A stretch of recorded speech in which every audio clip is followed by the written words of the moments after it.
Hello, dear listeners. I would like to address today a question that sometimes comes in, and it came in again. It's about, is it normal, is it loving for a mom to let her kids take over her room and to take over her workplace? In her kind of deep subconscious, she feels that this is how a comfort should feel for children. This is how child will feel relaxed when they have access to mom's bedroom, and ideally kind of it kind of should relax them and feel them comfortable and feel them accepted and feel that they are accepted in mom's presence. And maybe we could say also was that, but in this particular case it's a single mom, and she has a deeper conflict.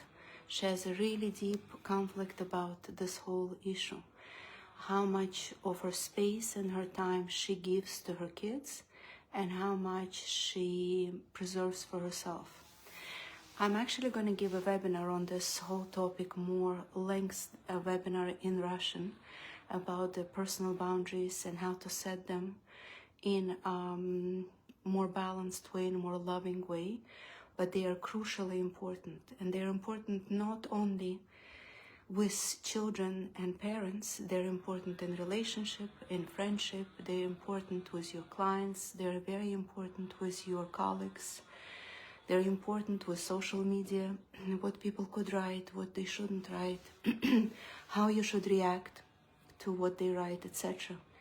So let's just address the connection between a mom and her children, younger children. We're not talking about babies, we're not talking about a very little one, but 5-year-old, 6-year-old, even older. I would say from the age of 3, child really starts to sense what is the personal boundaries. And of course, I'm going to explain in my course, which I'll give in Russian. Maybe if there'll be a demand or request on this topic in English, I'll address it too in a webinar. If you're interested, please write below here that you're interested in a webinar on this topic, how to set personal boundaries and what's the importance, what it unlocks in our lives, why are the personal boundaries so crucially important for your financial security, for your financial kind of expression, for your partnership, etc., etc., for your health as well. Why is it so crucially important? Number one, I think a mom has to make it clear to herself that married or not married, regardless, she has personal life, and that personal life that she does her own things in her own way, in her own style, needs certain space. So for instance, if it's her bathroom and if it's her bedroom and if it's her bed, she likes it the way she likes it, not whatever sheets she found she put on her bed, not whatever pillow she found in the house she put on her bed, not she's looking for the blanket everywhere in the house every single night and whatever blanket she finds. No, she specifically pays attention what is it that she likes and how does she like to set up her room, to comfort her bed, and how does she, what fabric she likes, what size of bed she likes, what thickness of blanket she likes. It's really important to first start thinking that way. First identify, is it truly what I like? Do I ever think about it? And if we don't, then there are a lot of messages, a kind of subconscious messages you give over to your family members, including your kids. That territory was not identified by me. It's kind of free for all to decide what to do with it, right? And then we complain that a lot of people take over my space, my time. They decide for me. They push me to do stuff, or you know, my kids exhaust me, or they take over my life, or my husband decides for me. I don't even know what I want, and like he took over. Like, you have those complaints only because you didn't identify what is it that you truly want for yourself. And when you do that, that territory is kind of energetically is taken by you. And you have to say, which territory? Really, in every house, a mom and dad, hello, my dear. A mom and dad makes rules equally for themselves. They decide which dishes they use, what food they eat, and it could be different between a husband and wife, and they both should feel comfortable and be able to express. Let's say if one loves steaks every night and the other one is practicing vegan diet for last 15 years, this is kind of an art of communication. They both love each other's space, each other's company. They support each other's choices. And the same applies to everything else, everywhere else in the house. But there are certain areas that are specifically dads and specifically moms, like bed, for instance. And kids growing up need to respect those territories. It's not loving to let your child come to your bed whenever they want and just sleep there. One mom told me once that she wakes up with two babies, not babies, but like 5 and 8-year-old kids in her bed every night.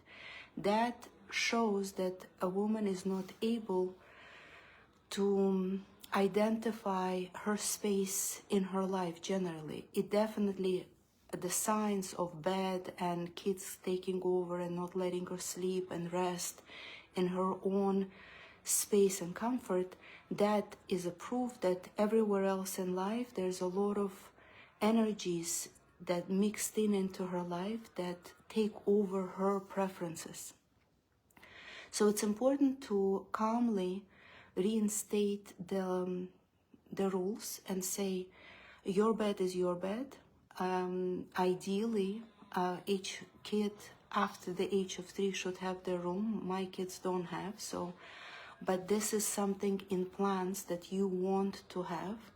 Ideally, each child after the age of 3 should have their space, their room, their belongings that is only touched by them, or they know that even if they're touched or tidied by somebody else, nothing happens to it without anyone's permission. Yes, it's a little bit exaggerated maybe it's not done unless you're born into royal family regularly, but it's something to look forward. It's not snobbiness, it's not kind of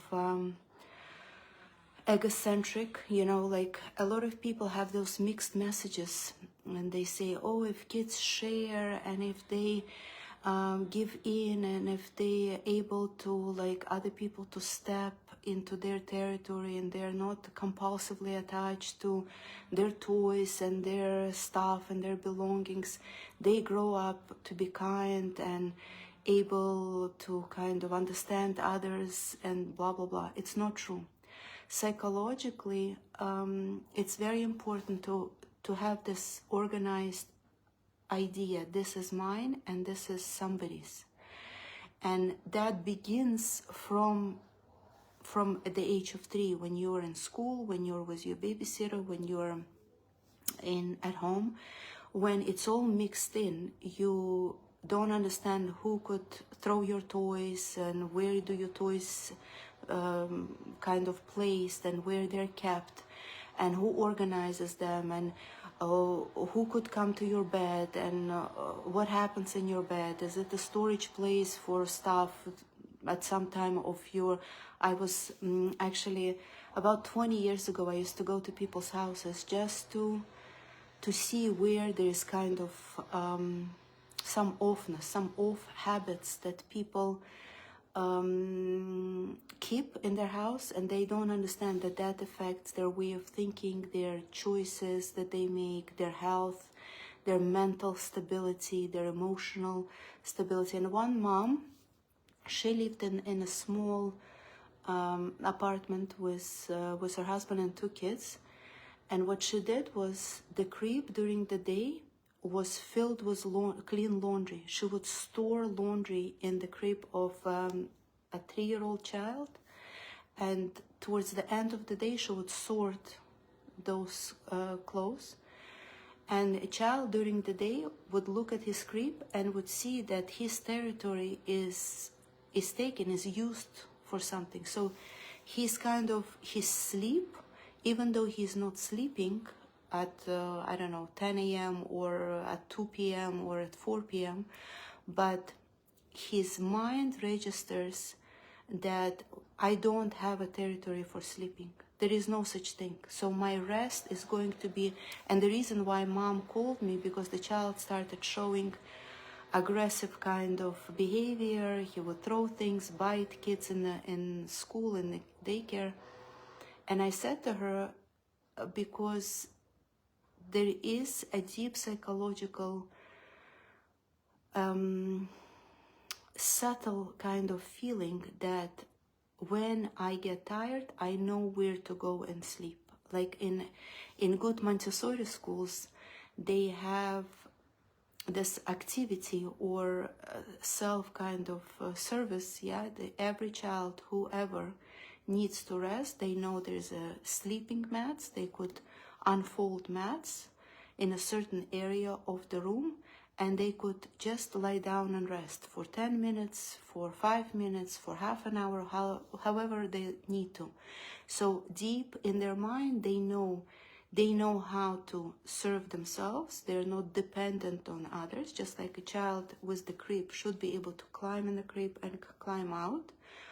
And that creates, and the crib is always free and available whenever they want to rest. So a child is showing that kind of unrestful behavior during the day, even though he slept well, but he's showing behavior as if he didn't sleep. And that proves that his sleeping space is not available at all times. In his vision, whenever he glances at his crib or a sleeping area, it's not prepared for him. There's a bunch of clothes there. So the same thing for adults.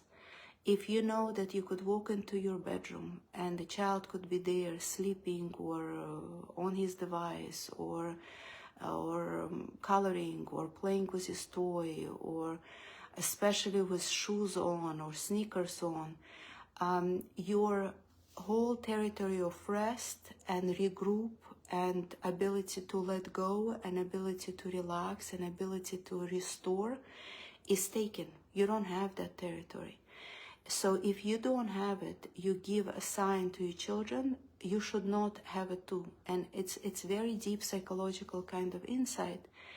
If you're not able to organize and identify which territory is yours and it's only for this specific function, even for your own self, if your bed serves other functions besides for resting, sleeping, and relaxing, let's say you work in your bed, or you eat in your bed, or you sort some stuff on your bed, or I don't know, there's other things people do in their beds, right?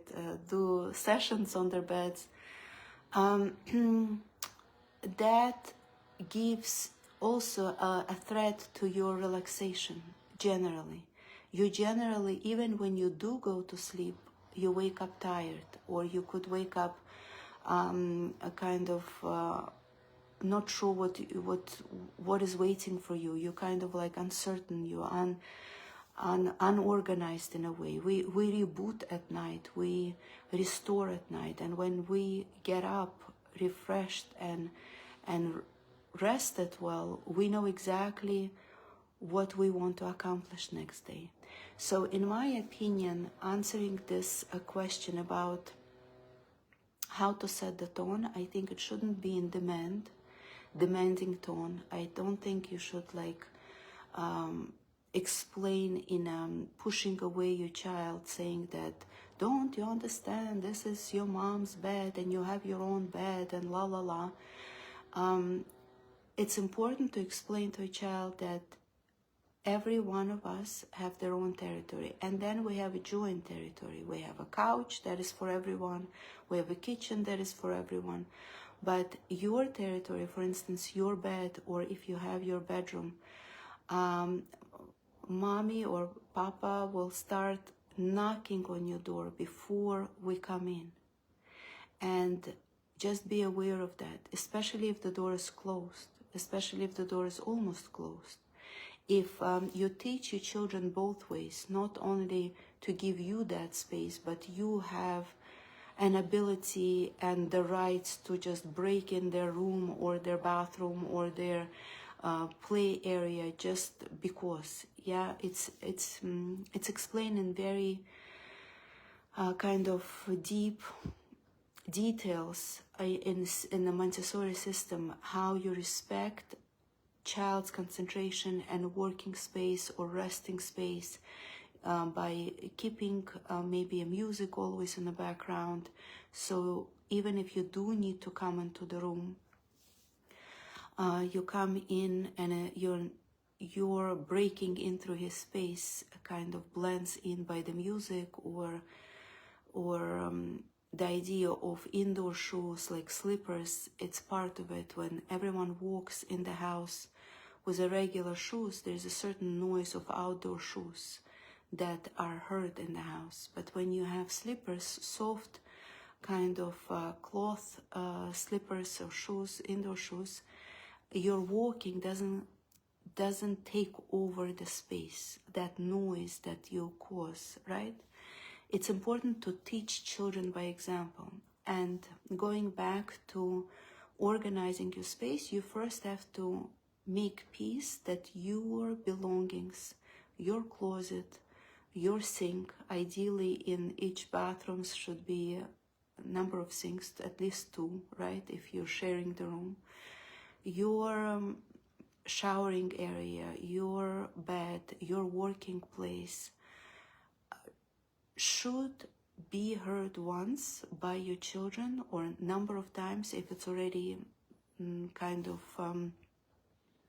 for a long time that you allowed your space to be taking over, that this is mama's place. And if you need to come into my bathroom and, let's say, brush your teeth in the morning, you have to ask me first. And if you need to come to my bed, you have to ask me first. And a child will learn that that's how you set the tone. You know, like, the result of this is deeper conflicts, deeper misunderstanding, deeper confusion, deeper upset feelings in the relationship. The beginning of setting tone is the boundaries of personal space, respecting personal space, understanding that I'm not just going to throw out kids' belongings without asking them. And I'm really going to be explaining to them, this is broken, this is old, this is small, this is torn. But we are going to take our time and do that together, because that is teaching them that nobody comes to their space without their permission, and therefore they would respect back your personal space. How much of their time how much do you decide for them what they should eat? How often do you decide when they should go to sleep? How often do you decide for them what they should wear? And go there consciously and say, what can I improve? How could I make that territory a little bit more conscious for them to understand, oh, that's my territory, that's why my mom or my dad is asking why I shouldn't wear this because it's torn or stained or small. And they're explaining to me very clearly that this will go into a certain basket, and when we collect, let's say 3, 4, 5 shirts there, we're going to put it in the box and let child do that and get used to that, deciding for himself. If there's a broken dish and usually a child is using it, you say, oh, it's broken. You pay attention. You make them decide. I throw out my broken dishes. What do you think you want to do? And a child slowly will understand, this is my belongings. This is something that I do. And also try to go back to your childhood and kind of process where your personal boundaries were upset or were kind of taken over or not considered. You know, how many times your parents just came into the room without knocking, how many times your sisters or your cousins shared, I don't know, one pair of jeans with you, you know. How often did you notice that you didn't even have your own bed? You slept together on one big bed with one other sibling. And just go there and re-choose for yourself. How would your inner child would prefer living? And of course, we all come from different backgrounds. Some of us maybe had that space and that attention from parents. Maybe some of us grew up with a knock on the door, especially if it's a girl from a father, and if it's a boy from a mother, respecting your own space. And it just reshift, maybe write it out. That's how I had, and that's how I would prefer growing up. With this setting, your mind would slowly start receiving a certain image of growing up with your parents, with sharing space with your siblings, or closet with your siblings, or shower room with your siblings, and like reshift, how would I re-choose it for myself? And from just thinking about it, there is a certain level of calmness and relaxation would occur in your brain. Another thing people ask me often is older children. Let's say older children definitely would put their foot down and would get their room for themselves and would lock their room and will organize their room, and or keep it completely not organized and assume their mom could come in and pick up all the laundry and leftover food if they eat in their bedroom. Like, how do you handle that? So also, it all starts in our mind. First, see the kind of balanced picture, right? The space of the house is a parent's space. Both partners, if they are both partners, they decide how they want to run it, and they need to really make peace if there's crucial differences. Some want certain colors and textures, some want different, some want certain size of the house, some want different, some prefer walking in the shoes in the house, some don't, some like certain setting in the kitchen, some don't. So that, first of all, parents of the house need to handle.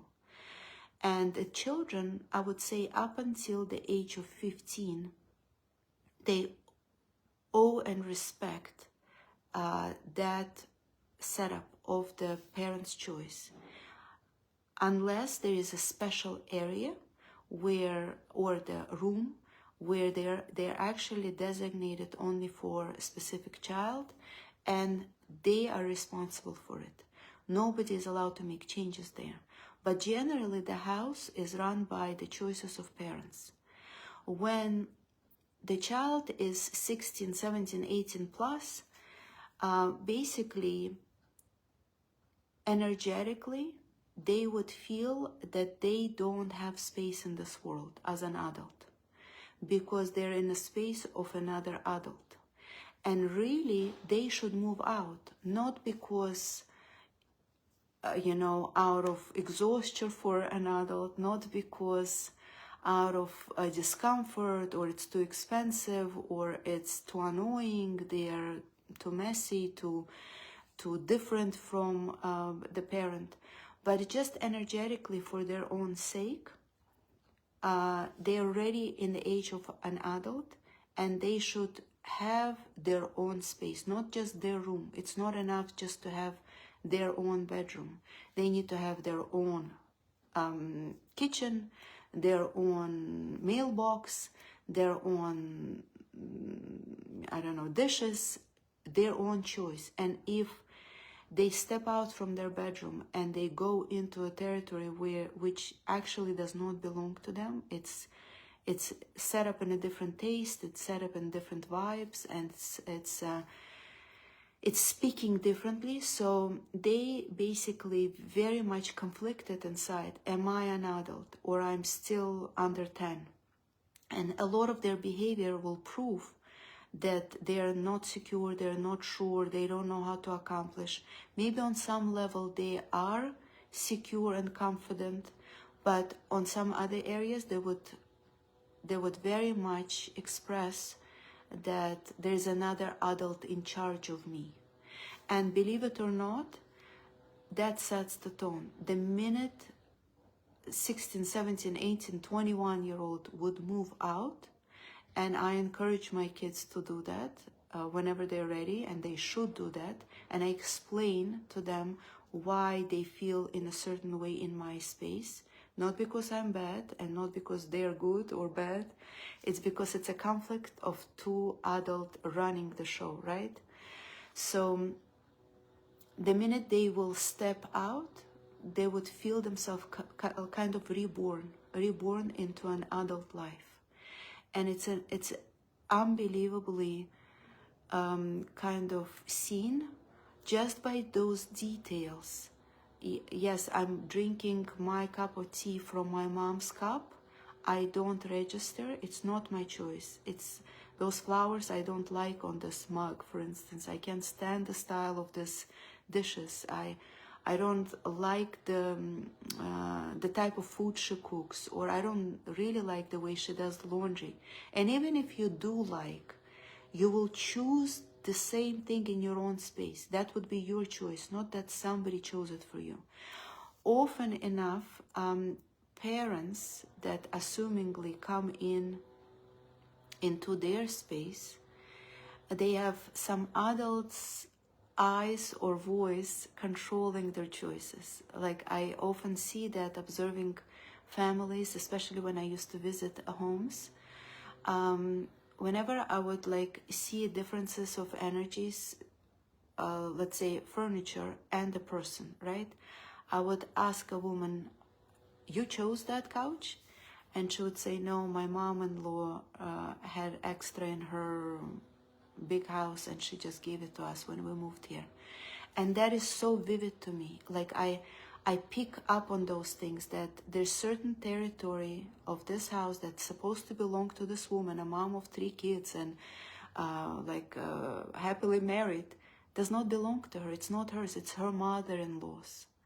And like go through your house and really think how many of these items I chose. How many of these items I chose really because I liked it, not because I needed it and it was on sale and it was like good size for this specific use, etc. No, I chose it. I wasn't given as a gift and I was afraid to throw it out. I didn't like it at all, but because of peace in the home, I end up using it, blah, blah, blah, blah, blah, right? So just know that that area does not belong to you. You kind of live in a house, maybe 20% of what belongs to you. And you identify as in the world as homeless on some level, or bedroomless, or kitchenless, or, you know, like in that way, right? And regain that power. Pay attention. What is it that you choose? How many items do you need in your space area for good productive work? How many items do you need to relax, to let go, to meditate, to do yoga? You know, in one of the consultation, a question came up.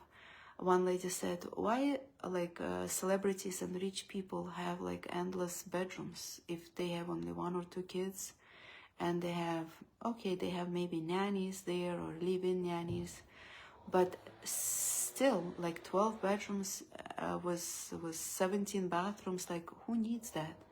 And I said to her, you know, they have different roles, different expressions, different, in a way, needs. For instance, could you imagine if you do yoga regularly, especially hot yoga? You have a very specific bathroom and closet set up for that. You get dressed there in order to go to yoga, and when you come back, you know where to go and which creams you have and conditioners to use after you do hot yoga, and you need to hydrate yourself. And there's another bathroom where you prepare yourself to go to sleep. It's mostly bath time and everything set for bath. If our mind could just say it's not only for each, the reason why they have it, because they thought about themselves in such a fashion. They thought about themselves in that expression. And that's why they manifested it. If we think about ourselves, oh, it's okay to have one bathroom for 4 people, it's okay to share, it's normal, my mom grew up completely not having hot water most of the time, and who am I to like demand such luxury, you know, etc. So we're gonna have it, not because we don't deserve, and not because we you know, lesser quality people. It's because we choose for ourselves a certain setup. And yes, a child should have his own bathroom, and a nanny should have her own bathroom, and if we have guests of 2 people, they should have their own bathroom. And here you go, you could really make use of 12 bathrooms in the house. So think about it as, how could I mostly relax and feel good and comfortable, and feel that I deserve and I could have, and allowing yourself. Then you say, having a house of 5, 6 bedrooms, it's not only because I'm money hungry or I need a huge house to prove a point. It's bare necessity on some mental, psychological, kind of physical well-being. It is going to show on your ability to perform better, communicate better, connect better to your partner, come through conflicts together. It will give you more support, believe it or not, when you have more and more your space the way you want it. And it's not always about money.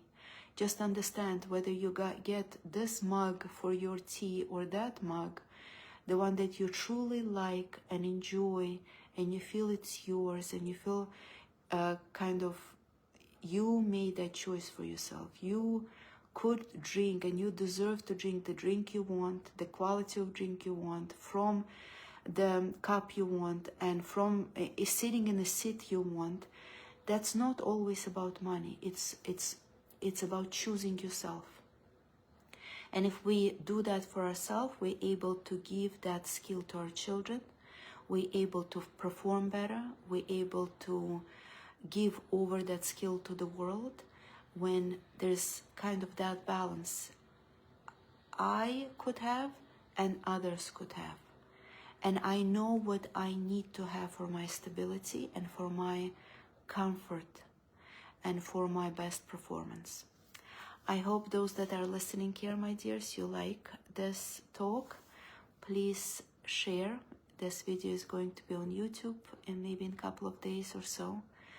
Tell me the topics you like to listen to, or maybe continuation of this one, or something was unclear to you here. Would love to address it in the future.